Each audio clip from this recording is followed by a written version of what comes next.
Greetings, everyone. I'd like to welcome you to another series of this a fabulous show that we have been doing with our dear brother, Dr. Jay Smith. We've gone through a number of episodes doing a critical analysis. The first one was historical criticism related to Quranic manuscripts and the history of Islam.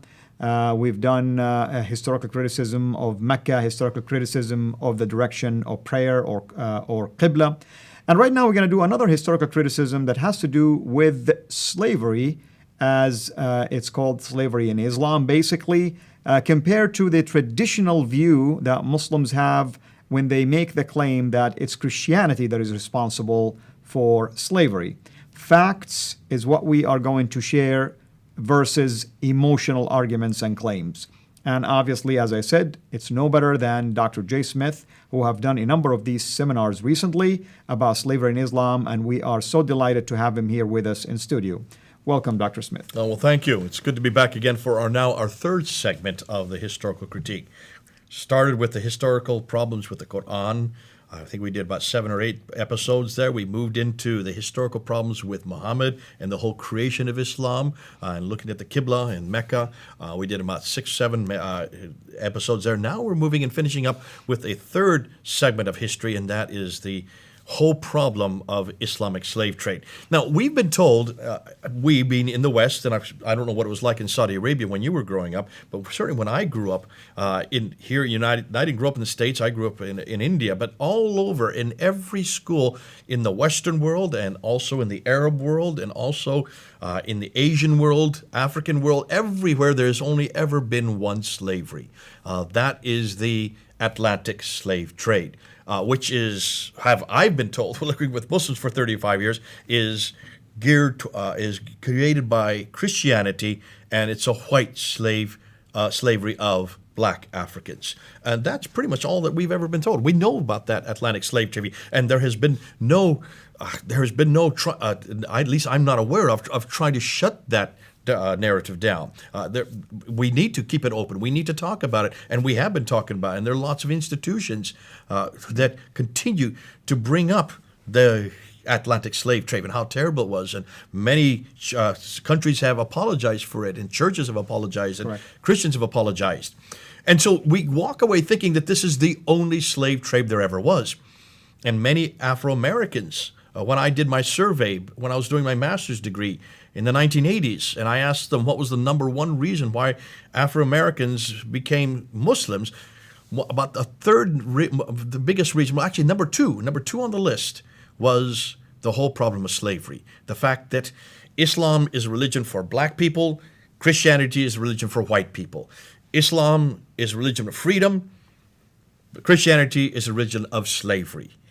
Right. And that was a big reason why many Afro-Americans had become Muslims here in the United States. Up and down the East Coast, I was getting the same story. Now, I didn't know any different. I said, well, that's awful that you feel this way. And, I hope you're hearing that the church has asked forgiveness for this. We had a war over it in 1850. In the 1860s, that war, that civil war in America, was to shut down that slavery. And it was successful. And I thank God it was successful. So that narrative is rampant and the only one that ever exists. Now, we have a woman on our team named Sarah Foster, and Sarah Foster is on our team in Britain. She is a descendant of slaves. Her lineage is from Jamaica, which is almost entirely made up of descendants of slaves. And her mother is a historian. She teaches the Atlantic slave trades and all the terrible things and how barbaric it was. So she has grown up her whole life hearing this. And she then came across some material that was put together by a man named Dr. John Azuma out of Ghana. Dr. John Azuma had done his doctoral thesis on the slave trade, but he come from Ghana. His ancestry were the slavers who actually sold slaves to the Arabs. And so he always knew that there was a problem with this narrative. He's coming to the West. He heard, wait a minute, in Ghana, at least we're told that we were the ones that actually sold the slaves to the Arabs. Why isn't that part of the story? So he decided to do his doctoral thesis on this. Dr. John Azuma used to be a Muslim, converted to Christianity, was concerned because it affects his own ancestry. His parents were great-grandparents were part of this whole slave trade, and he wanted to try to flesh it out.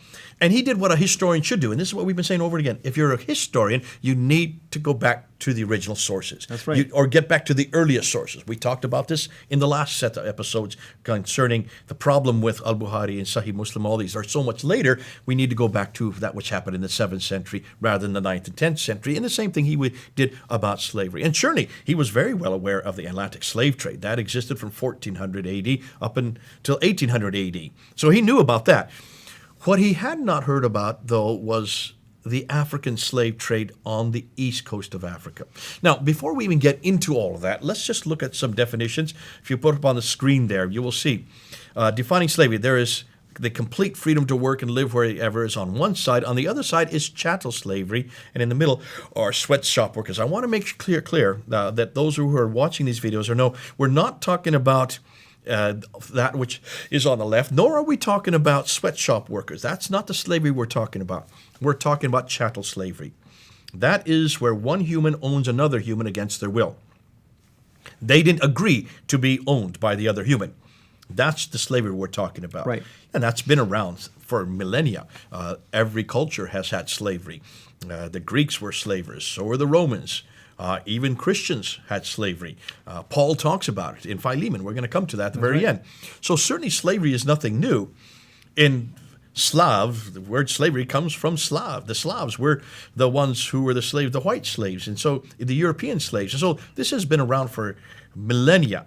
However, what's interesting is that Muslims have always taken one of three positions. They easily say, and if you put up on the slide, you'll see what I'm talking about here. Number one, that slavery is good as it is ordained by the Quran and thus Allah. That's one position some Muslims I come across today. Number two, slavery should not be practiced today as there is no genuine khilafat. Therefore, it should exist when there's a khilafat. That doesn't exist here in the West.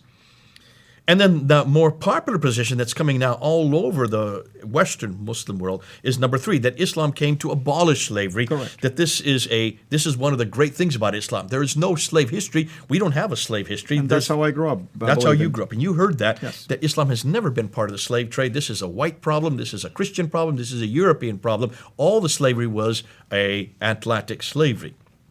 And so you're going to hear that over and over again. Now, there were two ways that slavery existed in Islam, according to what I'm hearing from many of the apologists. You became a slave either as a prisoner of war or you were born into slavery in Islam. All other forms, according to Islam, were abolished. And that the treatment of slaves was somewhat not benign. And if you look, I'll put up the slide. Here you can see Abu Dawud, who then talks about the treatment of slaves. And he says that there was only one camel. Even if that you have lost, he then began to beat him while the apostle of Allah was smiling. You can see that's the best you're going to get on how they treated slavery. But whenever I got into this discussion with Muslims, I always wanted to find out, well, let's go back to the Book of the Man. We always go back to the Book of the Man. We've said that everywhere to really define what Islam is. So to go to the man, you need to go to Muhammad's own example. And you need to ask what Muhammad did with slaves. And when you look at what Muhammad did with slaves, you need to go back to his sayings. Let's put it up on a slide on there. And you can see the question is this an abolitionist example of Muhammad? Sahih Bukhari, Volume 5, Book 57, number 99. Go ahead and read what it says. Basically, it's Sahih Bukhari, like I said, Bilal, who is known to be, by the way, a slave at the time of Muhammad, Bilal said to Abu Bakr, if you have bought me for yourself, then keep me for yourself. But if you have bought me for Allah's sake, then leave me for Allah's sake. And you hear Muslims repeat this all the time. See, Bilal, he was freed. So there was no problem with slavery. Even the Prophet freed all his slaves. Bilal is always the one they bring up. And they bring up this reference here. I find it fascinating they always bring up this reference here. So let's read another one. Now here's Sahih Bukhari, Volume 3, Book 47, number 565. Go ahead and read this. It says, the freed slave of Ibn Abbas that Maymuna bint al-Harith told him that she manumitted... Manumit means to release. That's right. A slave girl without taking a permission of the Prophet. On the day when it was her turn to be with the Prophet, she said, do you know, O Allah's Apostle, that I have manumitted my slave girl? He said, have you really? She replied in the affirmative. He says, you would have gotten more reward if you had given her, meaning the slave girl, to one of your maternal uncles. So here you start to see in the example of Muhammad that he actually he scolded her for manumitting a slave. That this is, no, you shouldn't be doing this. So now let's look at Sahih Muslim, book 15, number 4112. Imran ibn Hussein reported that a person who had no other property emancipated 6 slaves of his at the time of his death. Allah's Messenger called for them and divided them into 3 sections, cast lots among them, and then basically set 2 free and kept 4 in slavery. And he, speaking of the Prophet, spoke severely of him. So we're getting a completely different image of Muhammad. It did not look like he liked manumitting slaves. In fact, in this case, he kept 4 for himself. So the traditions seem to show a different picture of Muhammad. Let's try Sahih Bukhari, volume 3, book 41, number 598. This time it's narrated Jabir, a man, manumitted a slave, and he had no other property than that, basically the slave. So the Prophet canceled the manumission and sold the slave for him. Nuaym ibn al-Naham bought the slave for him. So the Prophet was trying to solve his problem of finances. You can see right there that does not look like he was an abolitionist, like Muslims like to claim all the time. Yeah. Muhammad is not an abolitionist, not from what the traditions are telling. Here is Sahih Bukhari, the most authoritative of the hadith compilations, volume 8, book 80, number 753. And this is, of course, Anas ibn Malik was a big deal. The Prophet says, the freed slave belongs to the people who have freed him, or said something similar. So here we now are looking, and I always want to do this. I always make sure I want to go back to the Prophet's example. And what we're noticing, this belief in the Muslim community that there's no problem with slavery certainly is not evidenced by what we see in Muhammad's own example. Now, before we end this section here and we go on to the next one, what I want to do is try to help Muslims understand why we're asking this question to begin with. This is a hugely important subject in places like America, in places like Jamaica, in places like Trinidad along the Caribbean, where there are huge populations of descendants of slaves. We therefore need to ask, is these descendants who did come from the west coast of Africa, is this uniquely a Christian problem, or is this also a Muslim problem? We're not even got into the slavery yet. That's right. We're just looking at the traditions. And I want to start by talking about the Prophet's example. Then I want to now move into the next segment, in which we'll do in the next episode. I want to look at coloration.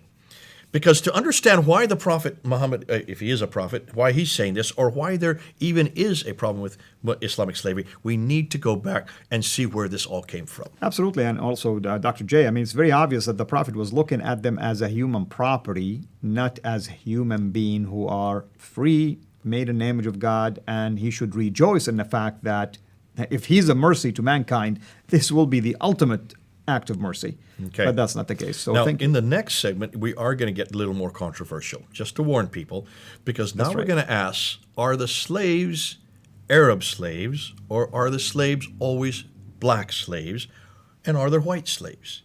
That's correct. Is there a problem? Is there a situation of coloration here that has to do with how Islam defines slavery? We'll get into that in the next episode. Thank you so much again, Dr. J. And hopefully, if you've been watching this, you will be willing at least to understand that we are sharing facts.